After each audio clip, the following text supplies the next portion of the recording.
រៀនពាក្យតាក់ទងទៅនឹង HR ហើយពាក្យទាំងអស់នេះយើងនឹងជួបយើងនឹងលើនៅកន្លែងធ្វើកិច្ចការងារជាពិសេសអ្នកដែលធ្វើការផ្នែក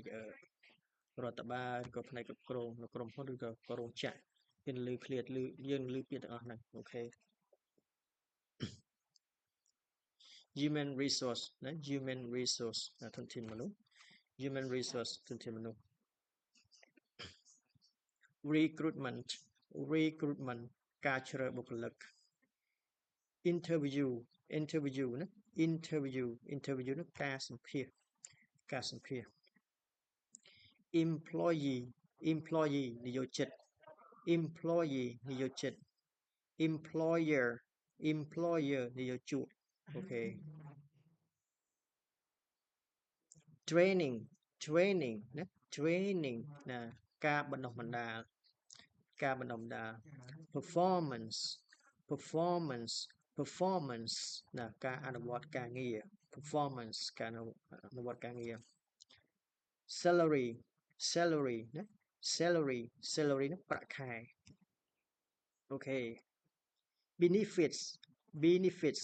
benefits អូខេ benefits អត្ថប្រយោជន៍ណាអត្ថប្រយោជន៍ promotion promotion ណា promotion promotion នោះការតែងតាំងឬក៏ការឡើងតំណែងនេះឯង attendance attendance ណាវត្តមានណាវត្តមាន attendance motivation ណា motivation motivation motivation motivation ណា motivation ណាការលើកទឹកចិត្ត motivation ការលើកទឹកចិត្ត leadership ណា leadership leadership នេះគឺភាពជាអ្នកដឹកនាំ teamwork teamwork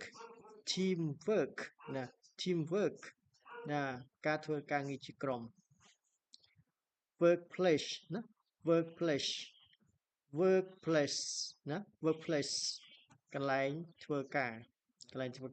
ក្រុមហ៊ុនរោងចក្រអីទាំងអស់ហ្នឹងស្ថាប័នកន្លែងអប់រំអីទាំងអស់ហ្នឹងគេហៅ workplace កន្លែងដែលយើងធ្វើការណាហៅថា workplace ណា teamwork យើងធ្វើការងារជាក្រុមជាអីចឹងទៅ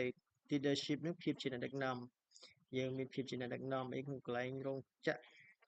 ក្រុមហ៊ុនស្ថាប័នអប់រំអីទាំងអស់ហ្នឹងវាមានតាក់ទងទៅនឹងភាពជាដឹកនាំលើកទឹកចិត្តវត្តមានអីទាំងអស់មានអត់